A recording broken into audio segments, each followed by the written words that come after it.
Oi, meu sexto ano. Então, a gente em ciência, a gente viu o ciclo da água, vimos também a questão de substâncias simples e composta, vimos também as fases, né? Sólido, líquido e gasoso. Fizemos muitos exercícios sobre isso e eu não sei se eu falei sobre as substâncias heterogêneas e homogêneas. Eu vou falar agora e fazer alguns exercícios com vocês, mas eu posso repetir na aula, próxima aula, certo? Sem problema nenhum. E aí, lembrando sobre mistura, que a gente viu, sobre mistura no caderno escrito, sobre misturas, e tem essa divisão, misturas heterogêneas e misturas homogêneas. Hétero já tá, a palavra já, em si já tá falando, né? Hétero é diferente, homo é igual. Então, se eu pegar um recipiente de vidro, né, e colocar lá água e álcool, a gente viu, se eu não me engano, a gente viu esse assunto. Água e álcool. E aí, quando eu for ver, se eu misturar os dois, eu vou perceber que eu não consigo diferenciar quem é álcool e quem é água. Então, aí, nesse tipo de mistura, eu posso classificar ela como mistura homogênea, certo? E aí, e a heterogênea, né? Como é que eu posso classificar? Então, no mesmo recipiente de vidro. Por que de vidro? Porque é mais visível, não dá pra gente ver. E aí, eu colocar óleo, água, coloco areia, coloco várias outras substâncias e eu fizer a mistura depois de um certo tempo, consigo ainda ver esses ingredientes, né, vamos dizer assim. Então, eu tenho uma substância heterogênea. Então, quando eu consigo ver na mistura os ingredientes que eu coloquei, quando eu consigo ver, então é heterogêneo. Se eu não conseguir ver na mistura os ingredientes que eu coloquei, então eu tenho uma mistura homogênea, ok? E aí eu volto com vocês aqui, com o meu livrinho, mostrando a vocês uma questão que a gente vai ver as imagens, certo? E a gente vai ver se é uma mistura homogênea, como eu falei para vocês. Homo significa igual, heterogênea, diferente, tá? Nessa letrinha A aqui, certo? Recipiente com água, óleo e areia. Eu consigo ver o óleo, eu consigo ver a água, eu consigo ver a areia. Se você consegue ver, significa que é uma mistura heterogênea. Então, bota aqui, ó, porque a questão tá pedindo assim, ó. Deixa eu virar aqui. Identifica o tipo de mistura apresentada a cada situação de acordo com a legenda seguinte. Número 1, mistura homogênea. Número 2, mistura heterogênea. Ou seja, nos quadradinhos, vocês vão colocariam, né? Se é homogênea ou heterogênea. Daí, no caso, esse aqui seria uma mistura heterogênea, porque eu consigo ver o óleo, a água e a areia, ok? Aí eu colocaria número 2. Número 2, mistura heterogênea. Vamos lá, seguindo. Isso aqui é água mineral com gelo, certo? Mas Nayara, gelo não é água? É água, só que está... Qual é o estado do gelo aqui? Não é sólido, tá? Eu consigo ver o gelo. Importante é frisar isso. Se você consegue ver, significa que é uma heterogênea. Então, ó, mistura heterogênea. Aqui, eu tenho gasolina. A gasolina, ela é um resultado, né? De quem? Do petróleo. A gasolina vem do petróleo. Então, eu consigo ver aqui, ó, os óleos, que é a gasolina homogênea. Então, eu não consigo diferenciar, não, tá? Aqui, água mineral, um copo com água mineral, só água mineral, só água mineral. É uma mistura homogênea. Não consigo ver os minerais que estão dentro dela, tá? Ela está bem dissolvida, então é uma homogênea. Outro, moeda de 10 centavos. é uma mistura homogênea porque é bronze, né? Aqui, feldspato é heterogênea, porque é uma mistura de vários outros tipos de rochas. E aí eu consigo diferenciar porque a coloração difere, ó. Essa é mais vermelha, essa é mais roxinha, lilás, tá diferente. Então, se tem cores diferentes, se eu consigo ver essas cores diferentes, então é uma mistura heterogênea, tá bom? Vamos para outra questão bem massa.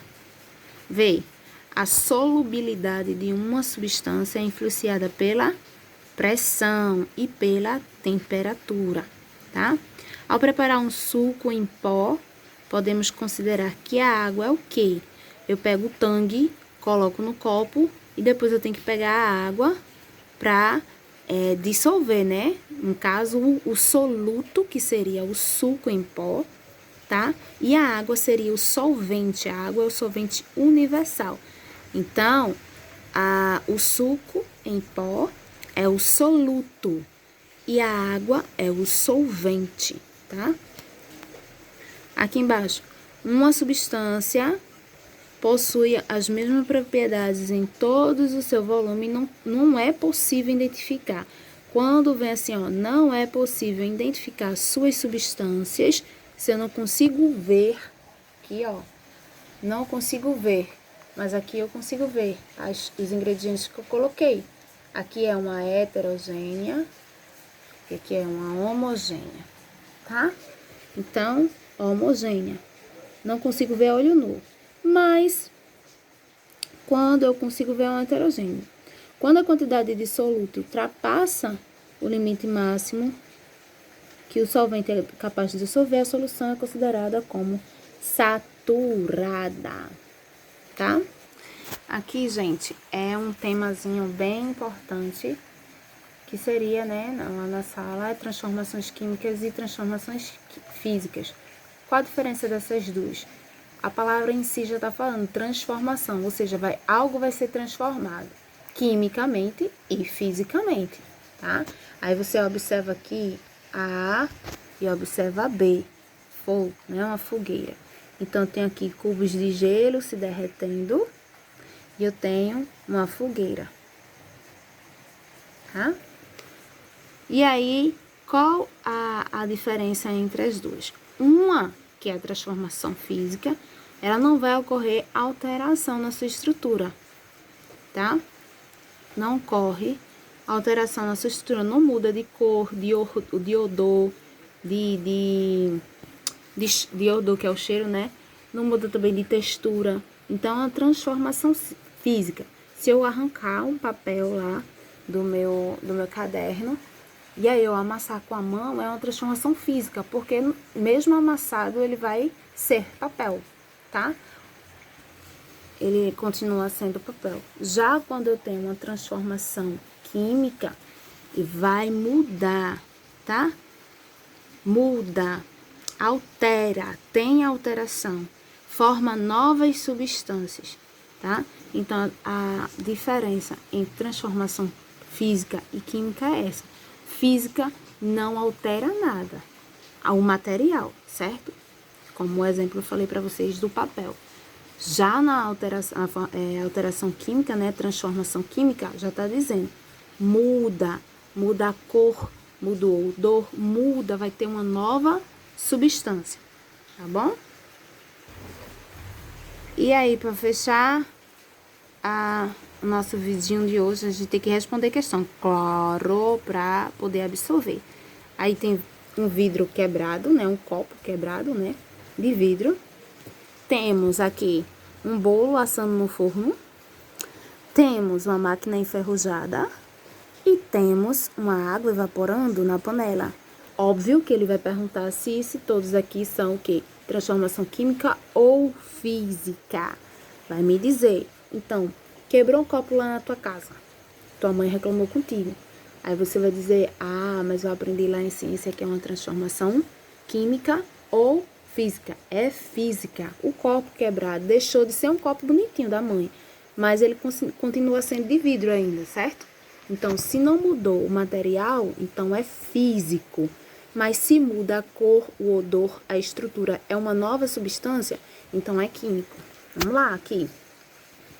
Um bolo assando no forno, tá? Colocou-se todos os ingredientes, ok? E tá lá. Esse crescimento do bolo, vai deixar de ser bolo? Não vai deixar de ser bolo, tá? Só que dentro como eu coloquei os ingredientes aí, vai ocorrer, a transformação química vai ocorrer nos ingredientes, tá? Para que o bolo vá crescer. Aqui, tá enferrujado. É uma máquina enferrujada. Provavelmente quando tava nova não era assim. Então, é física ou química? Química, por quê? Transformou a cor. Já é uma nova cor, porque nova não era assim. Oxidou, na verdade? O que aconteceu? Ocorreu uma reação. Gás, oxigênio presente lá no ar atmosférico produziu uma nova substância, que é a ferrugem. Se produz uma nova substância, logo é uma transformação química. E aqui a água evaporando em uma panela, certo? Não vai deixar de ser água, vai mudar de estado físico, que é o vapor, mas não vai deixar de ser água. Então, ó, ele tá mudando, a água está mudando de estado físico, porém não vai deixar de ser água. Então, é a transformação física. Só recapitulando. Então, transformação física quando não altera o material, tá? Se o copo quebrou, é de vidro, tá? Vai continuar sendo vidro. Se altera a química daquele material, então eu tenho uma transformação química. Beijo, tchau.